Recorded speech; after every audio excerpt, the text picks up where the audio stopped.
Hello, welcome to நம்ம ஊர் cinema. இந்த வீடியோவில் நம்ம பார்க்க போகிறது நாளைக்கு விடாமுயற்சி ரிலீஸ் ஆக போகுது. விடாமுயற்சியோட கதை எப்படி இருக்கும் அப்படின்றது தான் ஒரு கெஸ் பண்ண போகிறோம் இந்த வீடியோவில். எஸ், விடாமுயற்சி வந்து பிரேக் டவுன் அப்படின்னு சொல்லிட்டு ஒரு ஹாலிவுட் மூவியோட தழுவல் ரீமேக் என்னவெல்லாம் சொல்லிக்கலாம்.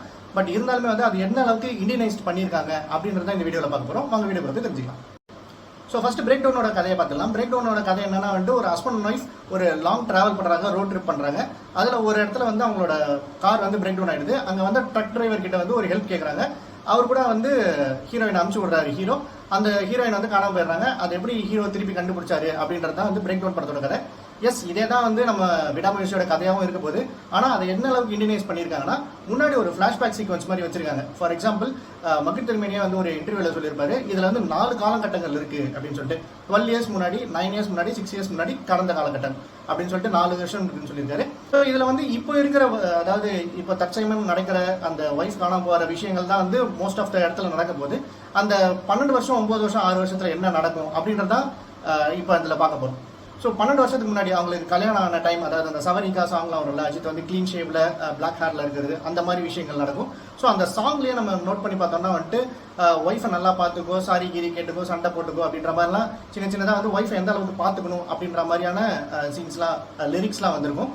அதுக்கப்புறமா பார்த்தோம்னா இந்த வலைபேச்சு அப்படின்னு சொல்லிட்டு இருக்காங்களா, அவங்க வந்து ஒரு வீடியோ விட்டுருக்காங்க. அது என்னன்னு பார்த்துருவாங்க. இந்த படம் ரிலீஸ் ஆனதுக்கப்புறம் அஜித் ரசிகர்கள் வந்து உலகத்தில் உள்ள மொத்த கெட்ட வார்த்தையுமே திரட்டி அதை வந்து பிரயோகித்து மகிழ் திருமணியை திட்டுவதற்கு வாய்ப்பு இல்லை. அப்படி ஒரு காட்சி, அதாவது அஜித்துடைய இமேஜ்னு ஒன்று இருக்குல்ல, அந்த இமேஜையே சுக்கு நூறாக்குற மாதிரியான காட்சி அந்த படத்தில் இருக்கான். ஸோ இதில் என்ன சொல்லியிருக்காங்க அப்படின்னு பார்த்தீங்கன்னா வந்து மகிழ் திருமேனி வந்துட்டு அஜித் ஃபேன்ஸ் கிட்ட நிறைய திட்டு வாங்க போறாரு அப்படின்னு சொல்லியிருக்காங்க. அதுக்கப்புறமா வந்து அஜித்தோட ஒரு இமேஜையே வந்து ஸ்பாயில் பண்ணியிருப்பாங்க அப்படின்னு சொல்லியிருக்காங்க. ஸோ என்னவா இருக்கும் அப்படின்னா வந்துட்டு அஜித்துக்கு அந்த 9 இயர்ஸ் அண்ட் 6 இயர்ஸ் அந்த கேப்ல வந்துட்டு ஒரு அஃபயர், இல்லீகல் அஃபயர் இருக்கிறதுக்கான வாய்ப்புகள் இருக்கு. ஏன்னா அதுதான் வந்து பெரிய ஹீரோஸ் மோஸ்ட்லி வந்து பண்ண மாட்டாங்க. அதாவது ரொம்ப லாயலா இருக்கணும் அப்படின்ற மாதிரி படத்துல காமிச்சிப்பாங்க. ஸோ அதை வந்து இந்த படத்துல அவரோட இமேஜே ஸ்பாயில் ஆனாலும் பரவாயில்ல அப்படின்ற மாதிரியான ஒரு சீக்வன்ஸாக இருக்கும் அப்படின்னு நினைக்கிறேன். மேபி அது விஜய் ரம்யாவா இருக்கலாம், இல்லைனா வந்து வேற யாராவது ஒரு ஆக்ட்ரஸோ அந்த மாதிரி சைட் ஆக்ட்ரஸ் இருக்கலாம். ஸோ இது வந்து த்ரிஷாவுக்கு தெரிஞ்சு இவங்க 2 பேருக்கும் ஒரு டைவர்ஸ் கிட்ட வந்து போகிற மாதிரியான சுச்சுவேஷன் இருக்கலாம். அதை வந்து எப்படி சரி பண்ணலாம் அப்படின்னு சொல்லிட்டு அஜித் ட்ரை பண்ணுறாரு. ட்ரெய்லர்லேயே வந்து ஒரு டைலாக் இருக்கும், நம்ம சின்ன வயசில் வந்து வாட்ச் ரிப்பேர் ஆகிடுச்சுன்னா தூக்கி போட்டுற மாட்டோம், வாட்சரு திருப்பி ரிப்பேர் பண்ணி வச்சுப்போம் அப்படின்னு சொல்லிட்டு. ஸோ இவரோட கேரக்டர் வந்து ரிப்பேர் ஆகிட்டாலும் தூக்கி போட்டுறக்கூடாது, நம்ம வந்து அட்லீஸ்ட் ரிப்பேர் பண்ணி திருப்பி சேர்ந்து இருக்கலாம் அப்படின்னு சொல்லிட்டு அவங்க கிட்ட வந்து திருப்பி அதை சார்ட் அவுட் பண்ணுற மாதிரியான ஒரு விஷயங்களில் போராடிட்டு இருக்கலாம்.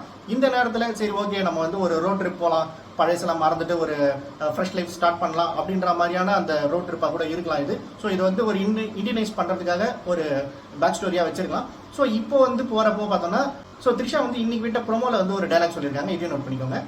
கொஞ்சம் நேரமாகவே பிரச்சனை பண்ணிட்டு இருக்காங்க தியேட்டரும். ஸோ இதில் பார்த்தோம்னா வந்துட்டு அர்ஜுன், ரெஜினா, அஜித், த்ரிஷா 4 பேருமே இருக்காங்க அந்த ரோட்ல. ஸோ இவங்களோட கார் வந்து பிரேக் டவுன் ஆயிருக்கு, சைடில் தெரியும். அண்ட் அவங்களோட ட்ரக் வந்து, அதாவது அர்ஜுனோட ட்ரக் வந்து பின்னாடி நிற்கும். ஸோ இந்த இடத்துல வந்து குடிச்சிட்டு கலாட்டா பண்ணுறாங்கன்னு சொல்றது வந்து ஆரவ் கேங்காக இருக்கலாம் மேபி. ஸோ இவங்க வந்து குடிச்சிட்டு கலாட்டா பண்ணுறாங்க, நம்மளை டிஸ்டர்ப் பண்ணுறாங்க அப்படின்னு சொல்கிறப்போ, ஸோ இந்த பேர் வந்து கொஞ்சம் நமக்கு ஃப்ரெண்ட்லியாக இருக்காங்க, அர்ஜுன் அண்ட் ரெஜினா வந்து ஃப்ரெண்ட்லியாக இருக்காங்க. ஸோ அதனால வந்து த்ரிஷா அவங்க கூட அனுப்பிச்சிட்டு நீங்கள் பக்கத்தில் இருக்கிற கேஸ் ஸ்டேஷனில் வெயிட் பண்ணுங்க, நான் வந்து கார் ரிப்பேர் பண்ணிட்டு வரேன் அப்படின்னு சொல்லிட்டு கூட ஆரம்பிக்கலாம். அண்ட் அதுக்கப்புறமா அர்ஜுன் அண்ட் ரெஜினா வந்துட்டு பார்த்துட்டு த்ரிஷா எங்ககிட்ட இல்லையே அப்படின்ற மாதிரி அவங்க நடிச்சிருக்கலாம். அங்கேருந்து வந்து ஸ்டோரி பிக்கப் ஆகி அஜித் ஒவ்வொருத்தரையாக ஃபைண்ட் அவுட் பண்ணி கடைசியில் எப்படி த்ரிஷா கூட சேர்ந்தாரு அப்படின்றது மேபி கதையாக இருக்கலாம். ஸோ எல்லாமே வந்து நாளைக்கு தெரிஞ்சிடும். நாளைக்கு படம் ரிலீஸ் ஆகுது, நான் நாளைக்கு டிக்கெட் புக் பண்ணியிருக்கேன். ஸோ உங்களுக்கு வந்து சாட்டர்டே மோஸ்ட்லி வந்து ரிவ்யூ வந்துடும்.